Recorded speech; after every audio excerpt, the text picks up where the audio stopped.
We have got a tremendous amount of rainfall continuing to fall here in Southern California now that the center of the storm has moved into San Diego County. We're looking at a lot of flash flood warnings, and they're all up on the screen for you. In particular, we're looking at a huge area that extends from the Long Beach and Palos Verdes coastline all the way up to the Antelope Valley. This once again is your flash flood warning in place until 7:45 tonight. Areas through the Santa Monica Mountain Range up to the Santa Clarita, San Fernando valleys, the Simi valleys, the Antelope Valley, and out east towards the San Gabriel Valley, still looking at heavy rainfall. We'll make our way through the Beaumont area, Yucaipa. That's another hot spot where we've seen a great deal of rainfall with a flash flood warning, which includes the Coachella Valley through the 6 o'clock hour tonight. Also a high wind warning in that particular section of Southern California. And as we make our way out east to the eastern sections of Riverside, San Bernardino, and Imperial counties, well, a tremendous amount of rain and strong gusty winds.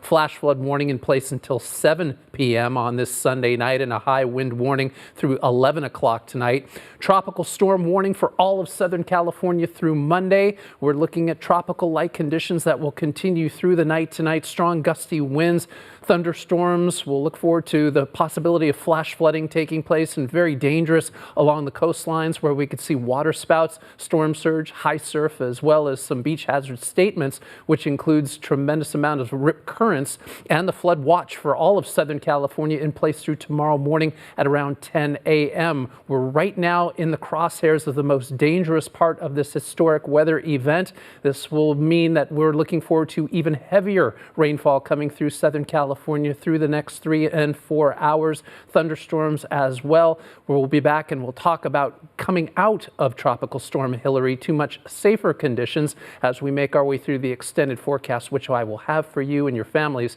in just a few minutes. Back to you. Kai, we'll see you then.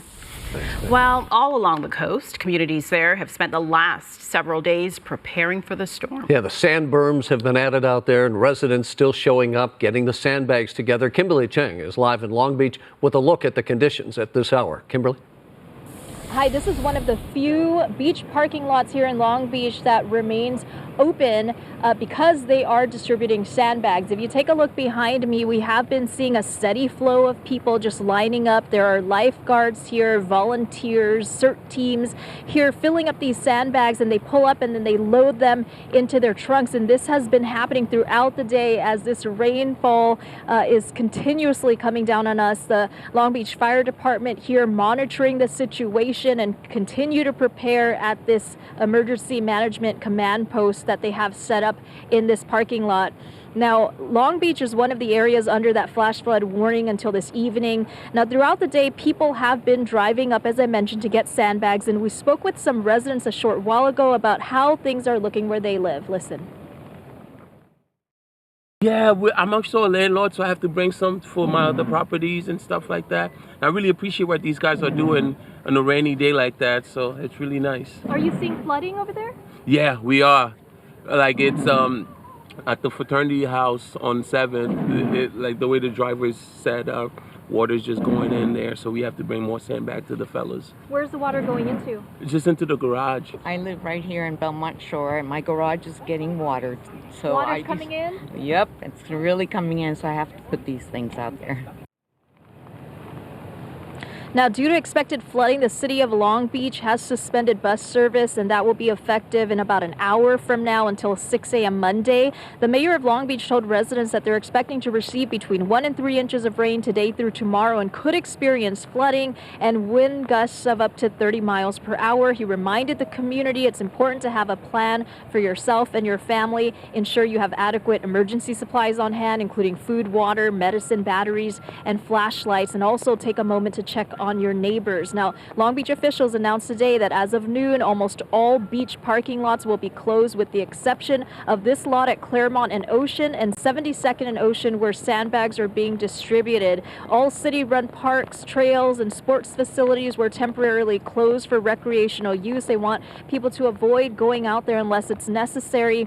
Now, this action will be in effect until at least noon Monday. Residents are encouraged to shelter in place if they can. Emergency evacuation evacuation center at Silverado Park on 31st Street in Long Beach was set up to provide necessities. Now, Avalon Bay was closed to incoming boaters. Residents on Catalina Island were advised to evacuate yesterday. LA County Sheriff's Department and fire deployed additional resources to help in efforts there. One major concern is that a power plant on the island could go down and cause a power outage. And in vulnerable beach areas, we saw swift water rescue teams on standby in case they need to be deployed. And businesses have been preparing for the storm for the past couple of days, and public works crews set up berms to prepare for any potential flooding. Back here live, we spoke with a Long Beach fire captain earlier, and he told me that so far no significant damage or anything has been reported, so they continue to just keep an eye and monitor this situation. Reporting live in Long Beach, Kimberly Chang, KTLA 5 News. Yeah, that's good news, Kim. We thank you for that. And you may remember last hour, the Mayor Karen Bass, as well as other city and state officials, gave us an update on Tropical Storm Hilary's progress. The mayor provided this vital information for residents. Listen. Right now, it is critical that Angelenos stay safe and stay home unless directed otherwise by safety officials. Avoid unnecessary travel. In the event of life-threatening emergency, Angelenos should call 911. For impacts like roadway flooding, tree limbs blocking roads, or mudslides, Angelenos should request service online or by calling 311. And I know Chief Crowley will be providing an update on that and much more in terms of the status of our efforts. Like I said earlier, our emergency departments are unparalleled. So when an unprecedented disaster or disasters hit, know that we are ready. It wasn't just the mayor. Governor Gavin Newsom was also present at that update. Yeah, let's take a listen to what the governor had to say on Sacramento's efforts to help with the tropical storm as well.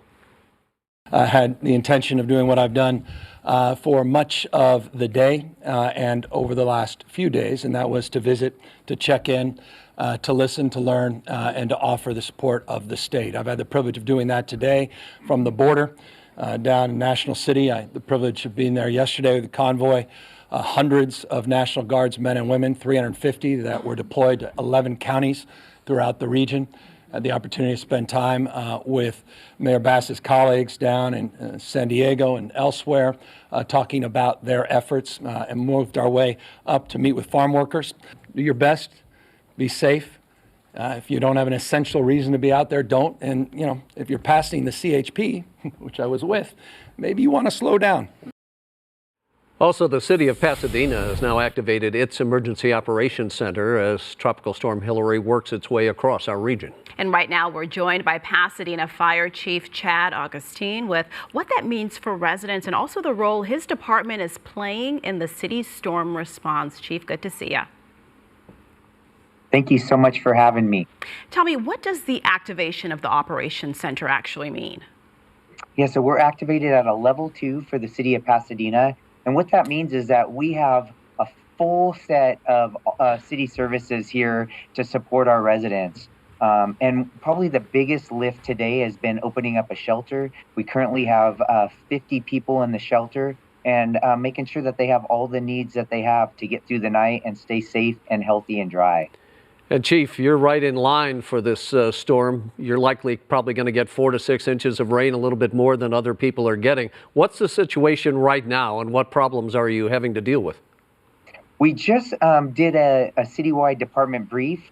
Right now, it's kind of the calm before the storm. We have some rain, but not a lot of wind, but we're prepared. Every department is upstaffed from Public Works, preparing for, flooding. We have water and power. We have police and fire. We're all upstaffed. We're all ready. And our EOC is here standing in support to make sure that everybody has the resources they need to properly serve our community.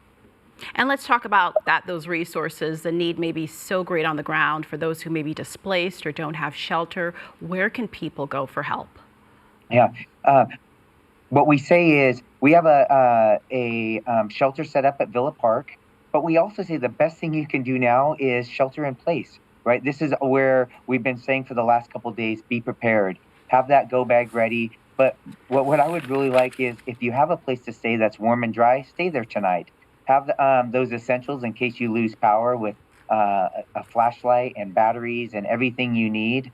And if at all possible, stay out of the elements. If you have an emergency, right, now's the time to call 911, and we will respond and assist you with whatever your emergency is. Chief, are you getting a lot of calls right now? Are people taking that type of action? Are you having a lot of people that are having problems?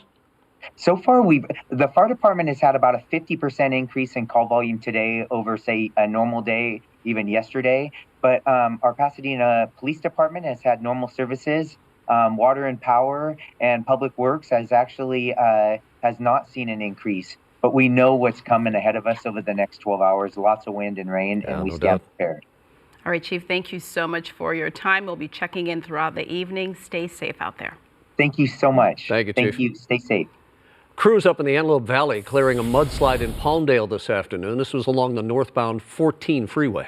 And Caltrans is reminding motorists to avoid unnecessary travel today as the risk for slides and also flash floods increases as Tropical Storm Hilary inches closer.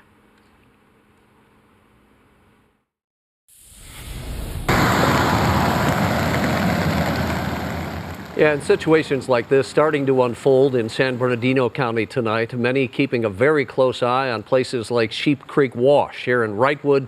This is expected to possibly overflow later as the heavy rains really move in. Driving conditions in this area dangerous at this point, and flooding could lead to evacuations later on this evening. A lot of rain coming down in the Inland Empire, especially in Yucaipa, which, by the way, was the site of major mud flows during a storm about a year ago.